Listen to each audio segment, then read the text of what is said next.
Welcome to Verbal Pick Radio, where we give you a verbal image of life, and we are everyday people. Like to welcome you all to the show. Today, I have a partner on the line with us, and we're getting ready to discuss wealth and the history of wealth within this country of America.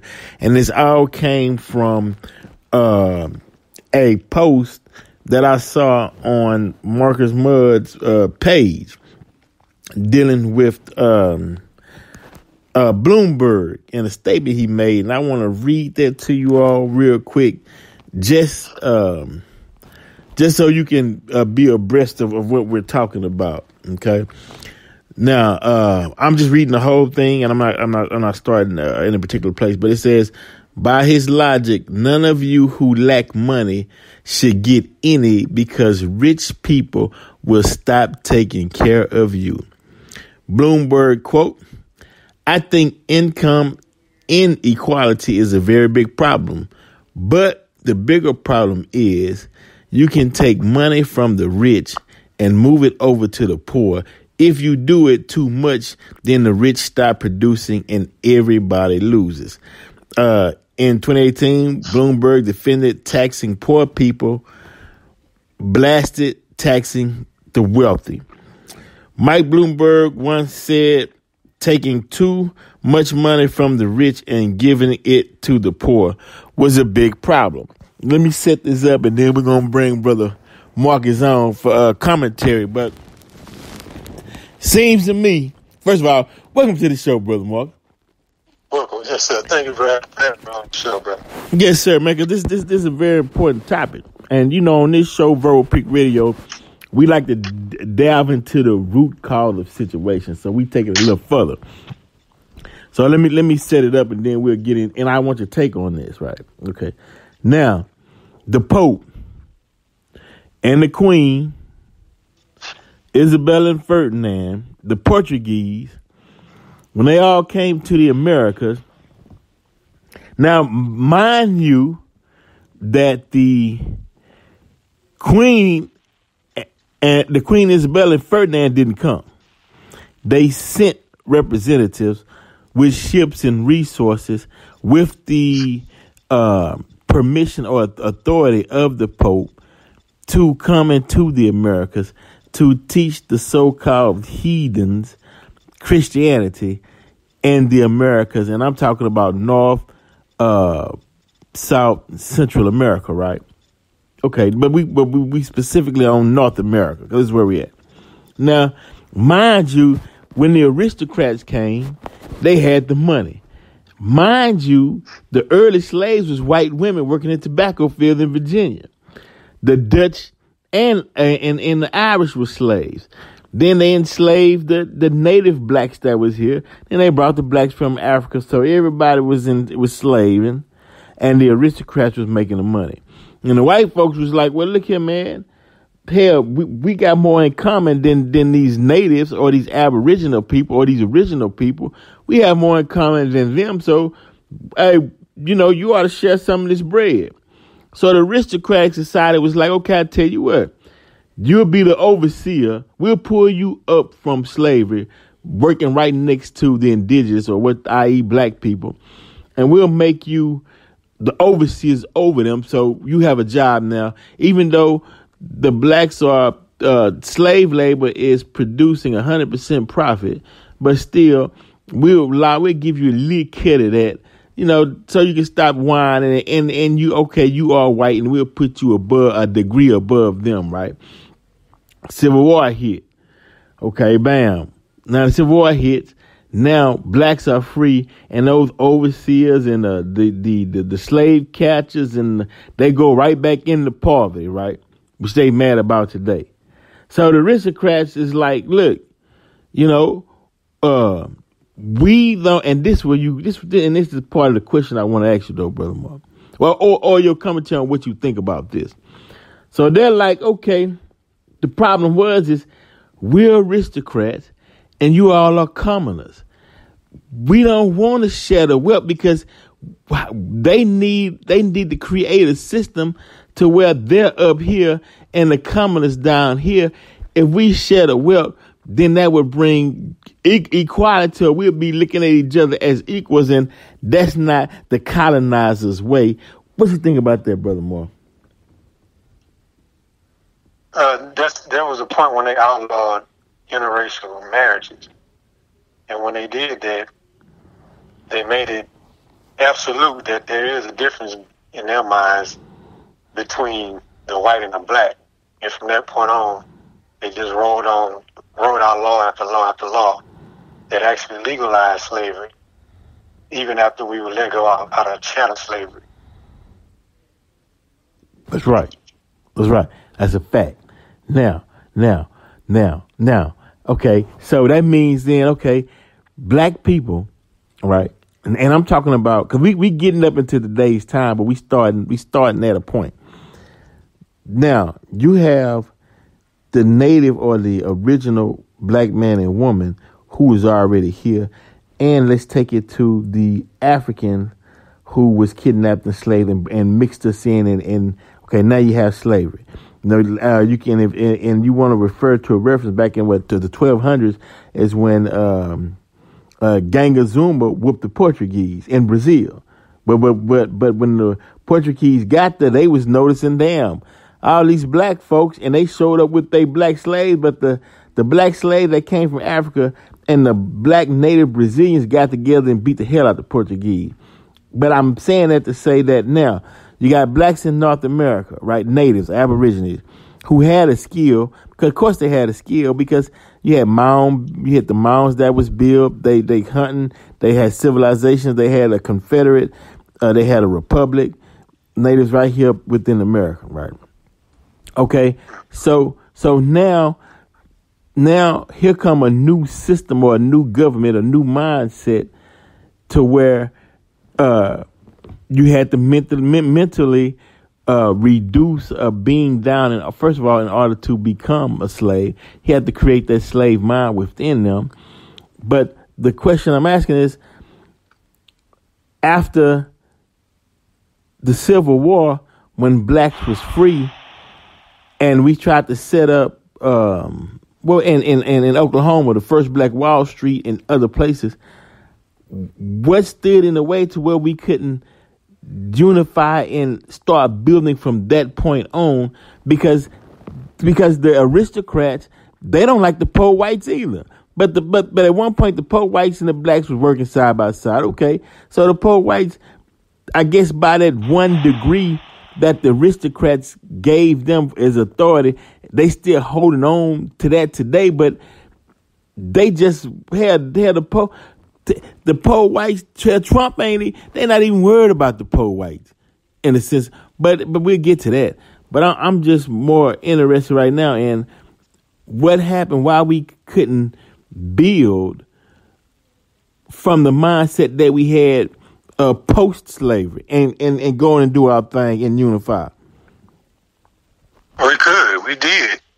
And then the Night Riders came in and raped everything. And that seed of white supremacy was never repaired. Right. So then came mixing. It wasn't integration. I mean, then came integration.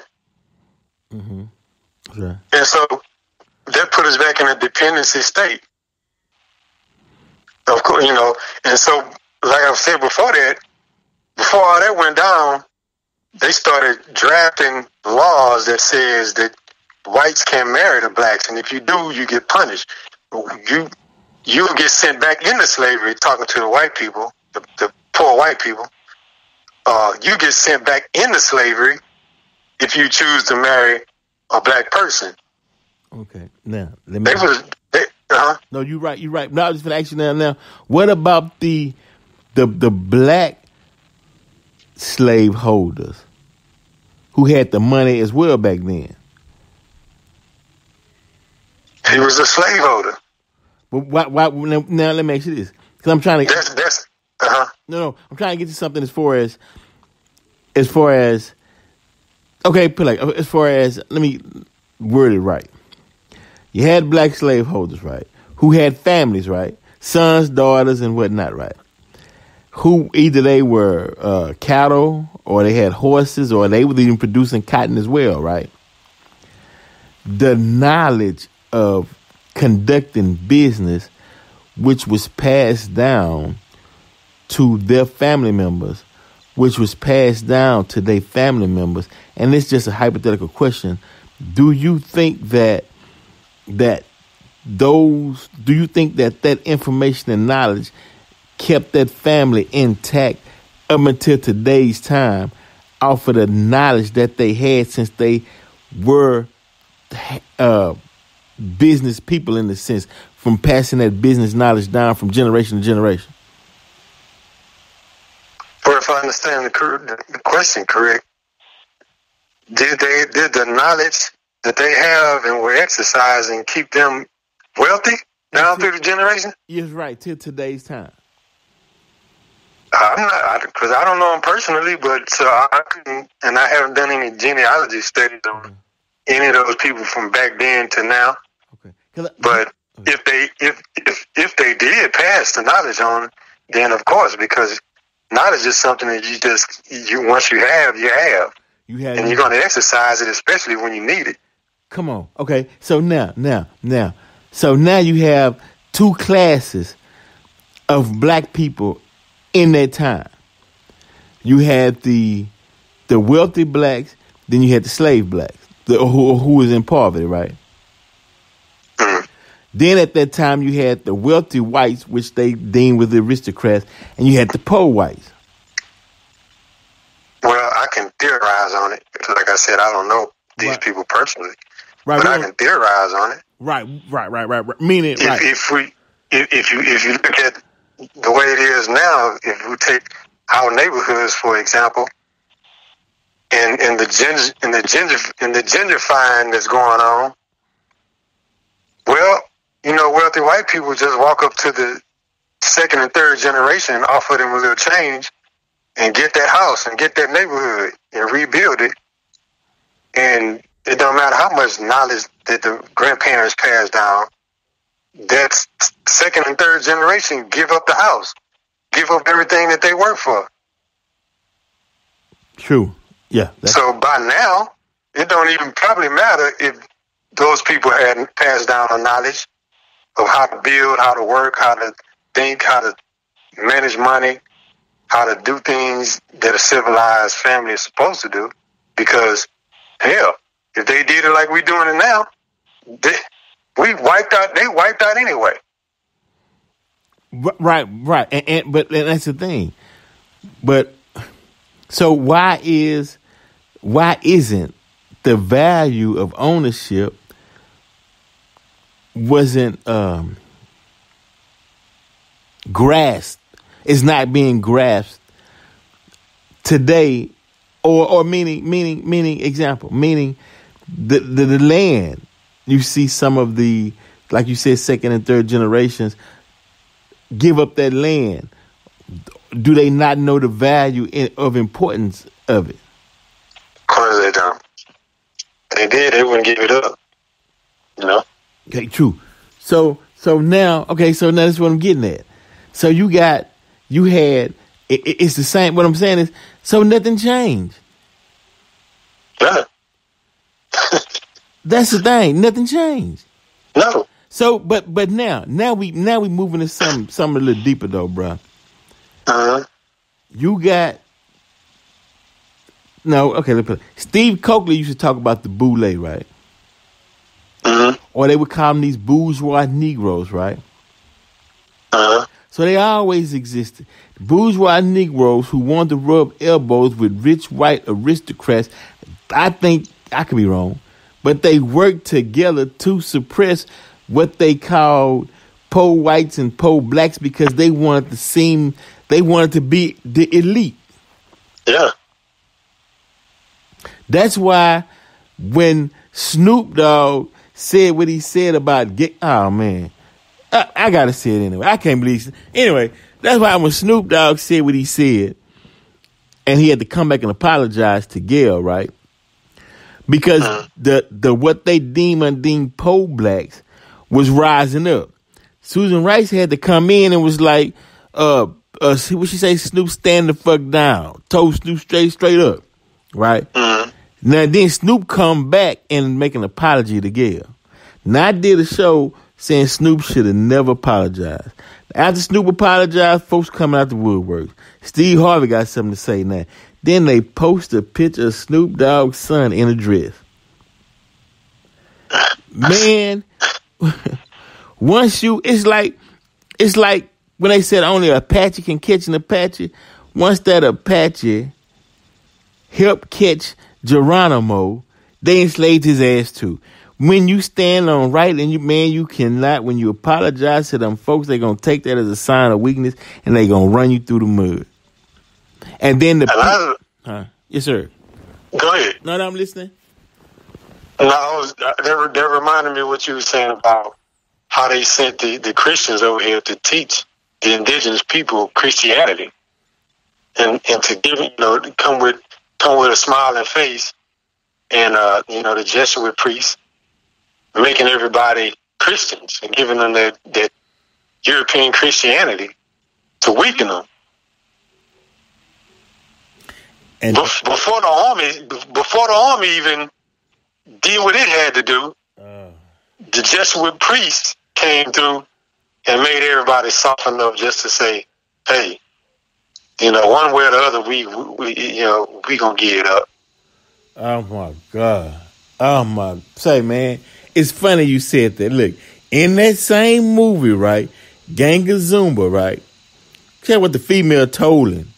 She said she didn't think he was ready to go to war with the white Portuguese, right? She said when they give you that smile, I'm afraid that your blow won't be strong enough, when you attack him. That his smile gonna weaken your blow.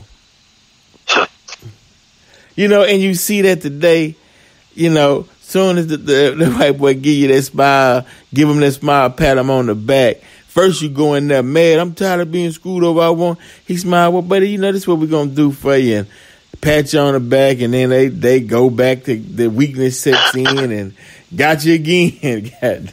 He the master at that shit, bro. Yeah. The master. Yeah, when you talk about deception, deception only make you weak on the truth. That's what it's all about. You take a truth and you twist it up and you defile it and you give it back to a person and you're giving them some weak shit to try to stand on. It don't work. Okay. It don't work. It don't work. Now the God come and give you truths. Raise up one right here in your midst, R&B Elijah Muhammad, to give you truth, right, freedom, justice, and equality. But yet, the damage that the colonizer did couldn't affect. Well, the damage that the colonizer did, the ones that he affected couldn't shake it off. Couldn't shake off the dust.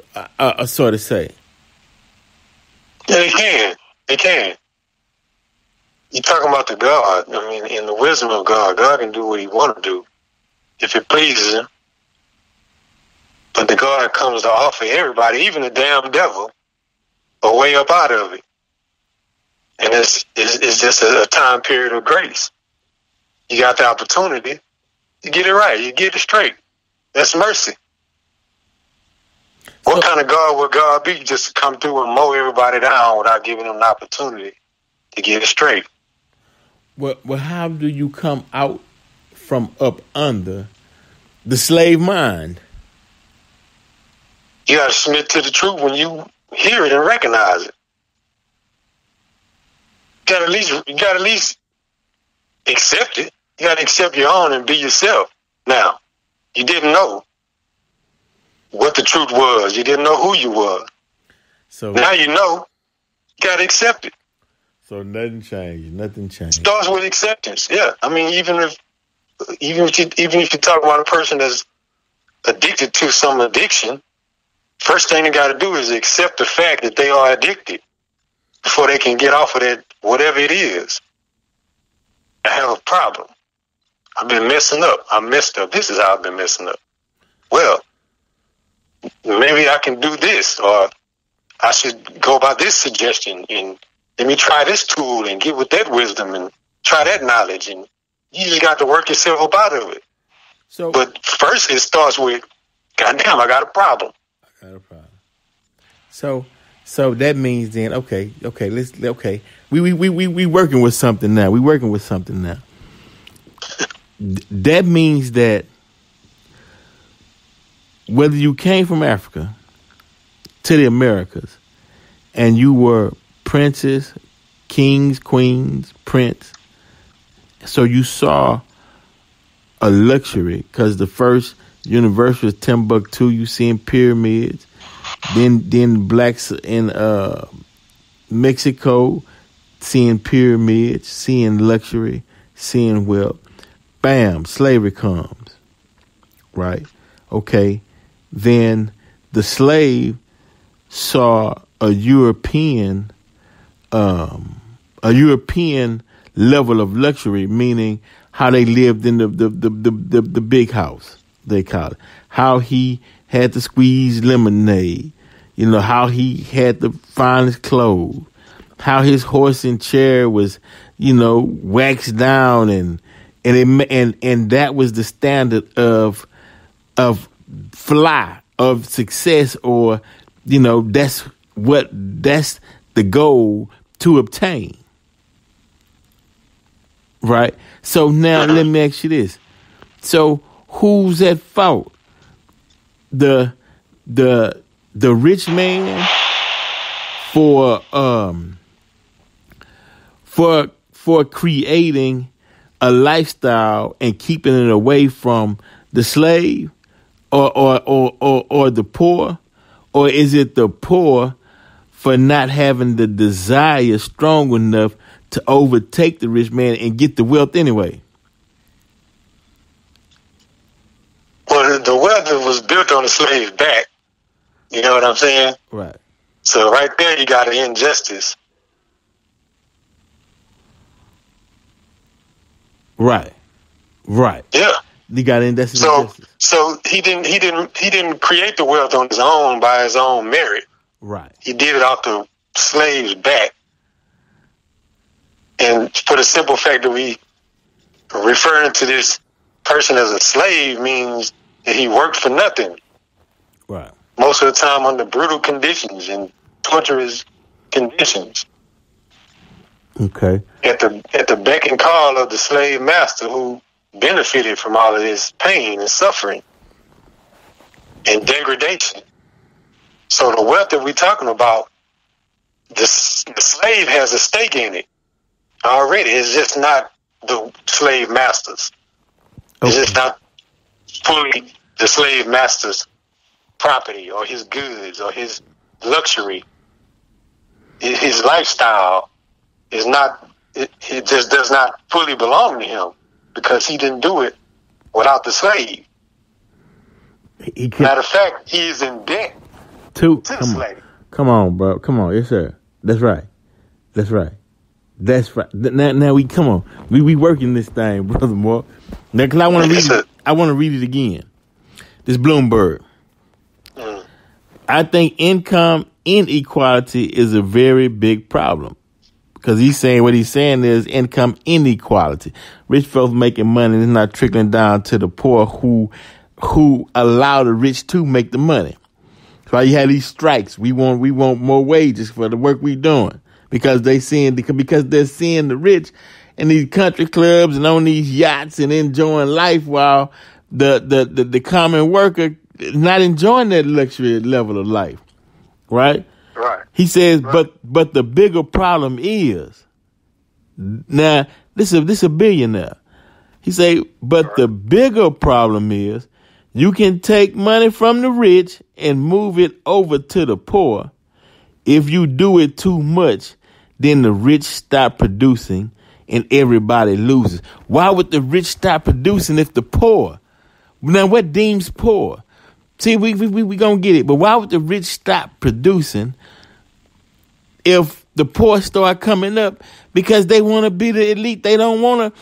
Look, man, there was a story back when Obama was doing Obamacare. What they was mad about is the fact that rich folks didn't want poor folk sitting in that same waiting area, waiting to see the same doctor, because they have to have a semblance of separation. And and so they saying, what he's saying is, hell, if poor start coming up, we'll shut everything down. The rich will stop producing. But wait. So now this is now. What deems poor and what deems rich? Are you saying you track the aristocratic blood line or the blue bloods from the colonizer that came here with money, and if you in that bloodline or family line, you deem rich, and if you can't, or if you are Aboriginal or indigenous, that they seem that who held the title of slave, that it has to stay that way? Well, these people, they got a hell of a nerve, They got a hell of a nerve, bro, to even...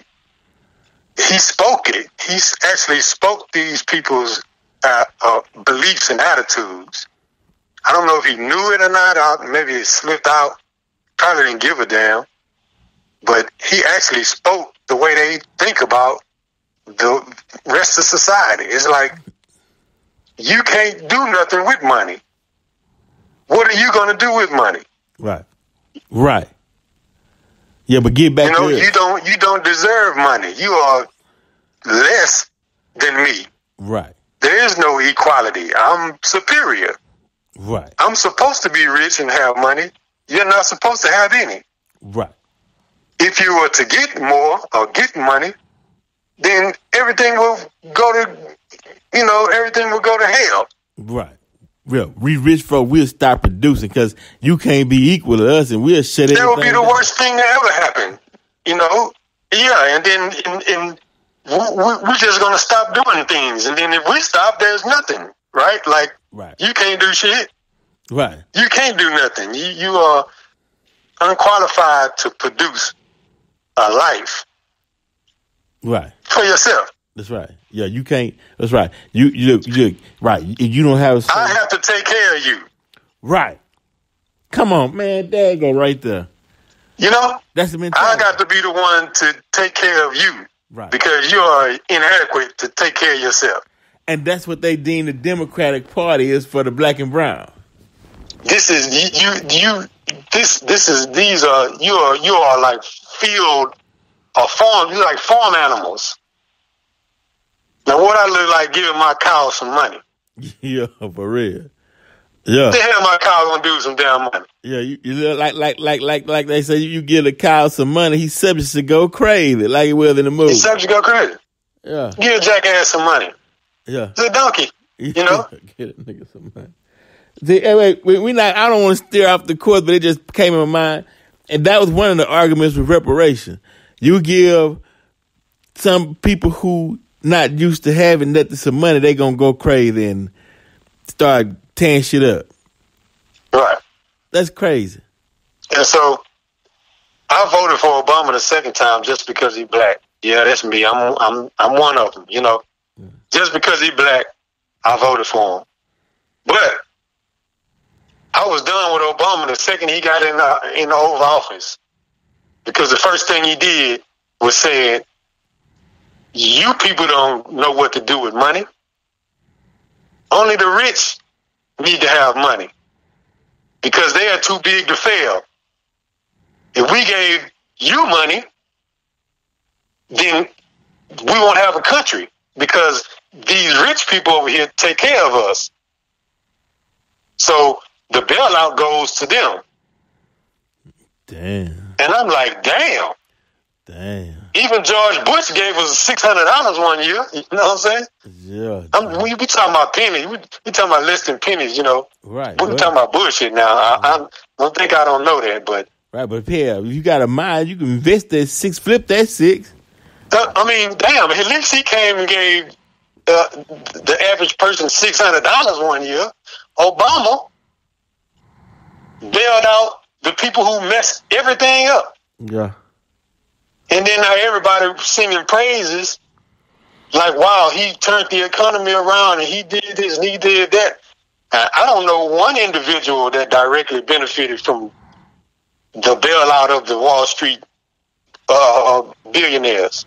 Nah. I don't know nobody that directly benefited from that. Nah, other than the business, other than the rich. Who's already and rich? And then they're going to see, it's like, well, we're going to give them some money so they can go produce some jobs, some work for you. Right. You know what I'm saying? Right. We need them to have more money after they went and messed up the banking system, caused it to crash down there. But we need to give them more money because they too superior. Real. So that they can give you common people some more work to do. Wow, we're gonna get a slave master more money, so we can buy some more cotton seeds, so you niggas can go pick. They can keep you busy. So they can keep occupying you and employing you. You know. Wow, facts though. Facts. That's facts. That's facts. And see it. I don't see what the hell some of these crazy ass white people is so fucking crazy for, because they in the same damn boat. Same boat, bro. I know. Racism is an illness. Because if the only thing you see is because a skin tone, you know what I'm saying? Then the next person with some skin tone with a little bit more knowledge than you can make you a damn slave. You don't even know it. That's right. And yeah, quiet as it's kept. But you're blinded by racism and don't even see what's going on. You failing. You losing. You losing. The thing already. You lost already. Right. You really ought to be in defense mode. You really ought to be in you really should be trying to repair this thing. Right. Instead of trying to prevent black people from benefiting something. Right, but true. And when black folk have the right to produce on what was once theirs, it's crazy. But the thing is to wake black people up to realize, like the minister said one time, walk heavy on the earth. This is yours. The whole planet belongs to you. Why you walking around here timid? He got the blowing the trumpet, blowing the bullhorn, saying, "Come on, let's move." Fear. That fear. It's fear, man. It's fear. Fear. And people don't know how to manage fear. Fear is not supposed to have that much sway in your life, man. It's not that you're not ever going to be afraid or get frightened about something or something scare you. You know, there was always fear ever since right after the original God created himself. There was fear. But it was not the kind of fear that we experience, punk shit. You know what I'm saying? Right. In the present era, it was fear of the unknown, which is relative to the fear that we have today. Except that, you know, it's like fear on steroids with technology applied. Right. There was no fear when the Creator began creating the heavens and the earth. He said, "Be," and it was. He just said, "Be," and it was. Mm-hmm. I'm going. Here I am. There was nothing to fear. Right. But once he created the first man, we can call him Adam or whatever. Once he created the first man, there was fear, because that first man there was something in the universe that he did not know of and understand, like a baby coming out of the womb. Come on. Ain't nothing to fear, because parents, mom and daddy got you. You know what I'm saying? But you just don't know yet. So he's suffering from a lack of knowledge. You suffer from a lack of knowledge. That's why a coward dies 1,000 deaths. Because all you got to do is think that you finna get towed by that bear. It ain't no bear there. But you gonna still get to feel the same effects of that bear, even though the bear probably not even there. Yeah, but it's fear of the unknown. I know your mind will create that fear, and you get paranoid and everything else as though you being attacked by a bear and the bear not even there. Bear not even there, but your whole mind and your whole neurological system go through the experience just like as if it was. You taking out running, ain't no bear there. You know what I'm saying? Damn. It's just the fear of the unknown. If you don't know and you don't understand, you don't try to get understanding. That's that. White people being afraid of black people is it's a sickness. It's just a fear of the unknown, because they can't really grasp us. They don't understand our culture, but it's okay. You don't have to. I don't understand a whole lot of cultures, but that don't mean I'm going to be afraid of them. Right, but they could never know us because of the amount of time that we was on the planet before they came. They can understand us, though. Right, they can understand us. They'll never know us, but they can at least have some understanding. Right. But that's what I mean by that weak, childish, punk type of fear, because it means that what I don't understand is going to harm me. You understand what I'm saying? Right, but when we not in a position or have no desire to. Might not. I can beat people up. I ain't that old yet. Right. You know what I'm saying? Right. But that's stupid shit. Right. Right. Yeah, that's not good. When you don't understand something, you feel like it's a threat to your safety. Is what I'm trying to get to. Right. It's like when you watch the movies and the Godzilla comes stomping through the damn thing out the water. First thing they do is grab a gun and start shooting. Right. That's right. The UFO come out of the sky to come visit the Earth. You don't know what he coming for. That's right. You shooting. But since you don't understand it, you don't know what's going on. First thing you do is shoot. Right. Like they did in California. Start shooting at it. 1,400 rounds.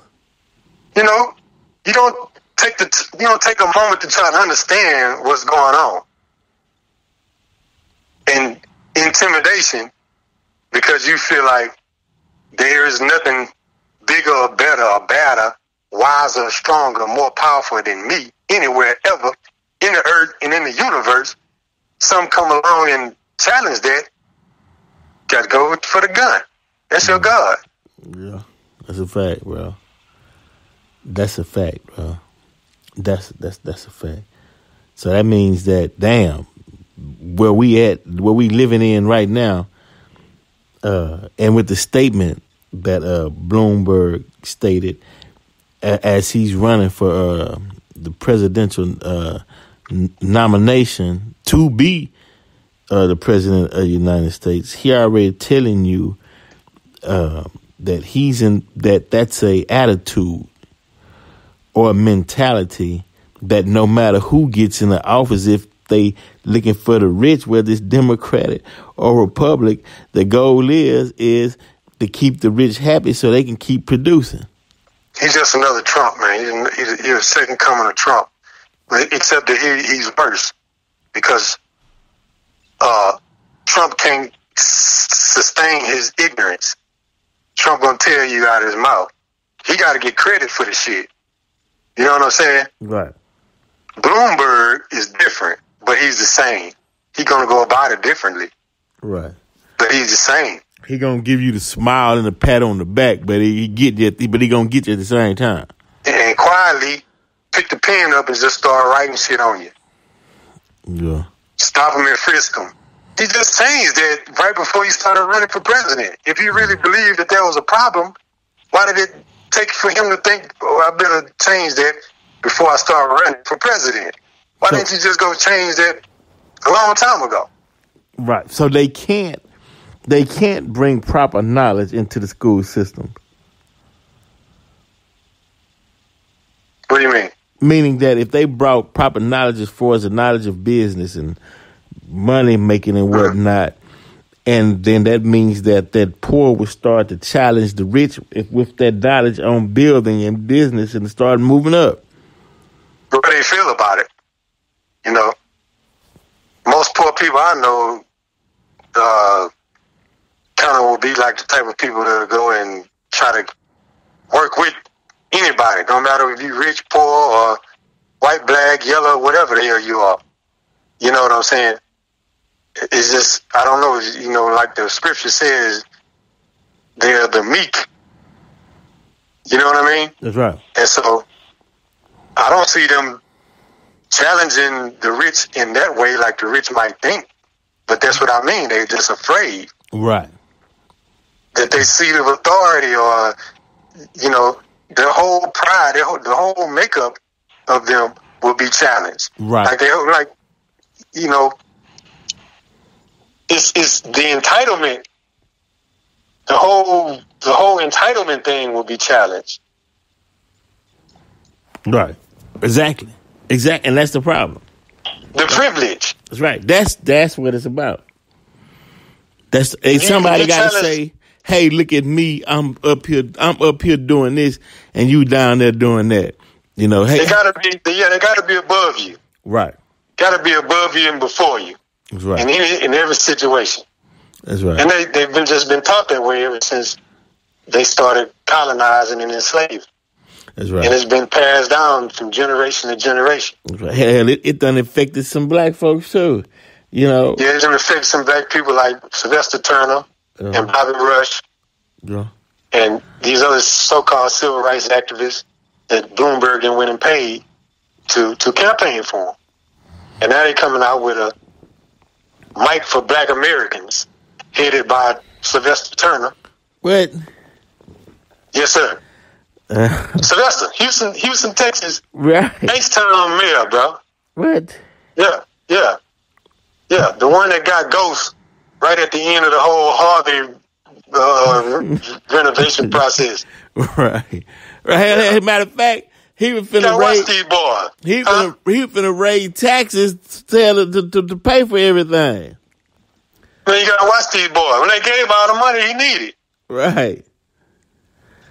You know what I'm saying? He got enough of it and just got quiet. I don't know if it was on him or whether he was instructed to get quiet. You know what I'm saying? But people was crying still. And the whole effort was stalled out. You know what I'm saying?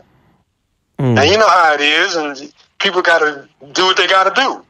You know what I'm saying? Yeah, but warning the black folks, if we don't come together and put an agenda forward to say that we represent the black community and not Sylvester, or we put the agenda together and give it to Sylvester and say this is what we want, and if you don't do this, then we coming after you. Sylvester is a part of that machine, man. You can just forget about Sylvester, man. Yeah, you know what I'm saying? Yeah, that's a wrap, bro. That whole thing with Snoop kind of separated blacks in a sense because Steve Harvey, squarehead dude, man, what's his name, bruh? God damn it, got the show on show on BT. God dang it. A comedian? No, he's not a comedian. As a matter of fact, he went to TSU. It'll come to me in a second, but him, Steve Harvey, Gail, Susan Rice, meaning all of, and he admitted he was part of Boule. All of them came together who had money. Oprah, that black elite now, came against Snoop because the poor blacks, streets, hoods, start standing behind Snoop saying, wait a minute. But it seemed like they would say, hey, look, we finna protect these white folks in the interest of the rich. You niggas stand down. Oh, yeah. That's what they were saying. What they were saying, man. How come we can't have a voice? Yeah, Roland Martin. That's his name, Roland Martin. Roland Martin. Yeah. Yeah. Yeah. That's who. Yeah, but how come we can't speak? How come I thought this was a free country where a person can express the way he feel about a situation the way he want to. Freedom of speech. And the sad part I about thought it was freedom of speech. That's right. But the sad part about it was that Snoop, you say all of this in your lyrics. He said, wait, APO. Okay. No, that's not it. Anyway, he says this in his lyrics. He uses cuss words. He called women bitches and hoes in his lyrics. But in his apology, he was saying, like, his mama didn't raise him like that, to talk to women like that, so and so. But it's like, wow, hell, if you listen to some of the lyrics in your song, that means you would have to apologize to every black woman you offended. Man, people don't give a damn about that. They best homeboys is music executives. Their best friends are music executives and DJs and producers. They can if they had a problem with that, they'll go to them people and tell them people, man, you need to start putting out more country music. Right. People don't give a damn about what that man said, the way the words he used, and all that shit. If they had a problem with that, then they'll be trying to say, well, listen to what the minister said in '95. He made everybody take a pledge not to call women bitches no more. Right. Why they don't say that? That's right. Why when the march happened, they don't air it out. And when the man is teaching black men not to behave that way every day. That's right. Now if they really care. If they care. Now he said, they don't give a damn about that. No, I'm finna read it. Now Snoop Dogg apologized in an Instagram post saying that he had overreacted and that he was praying for Miss King, Gayle King, as well as for Vanessa Bryant, Mr. Bryant's widow, and the couple's children. Has Gayle apologized to Kobe Bryant's widow? For real. Did they go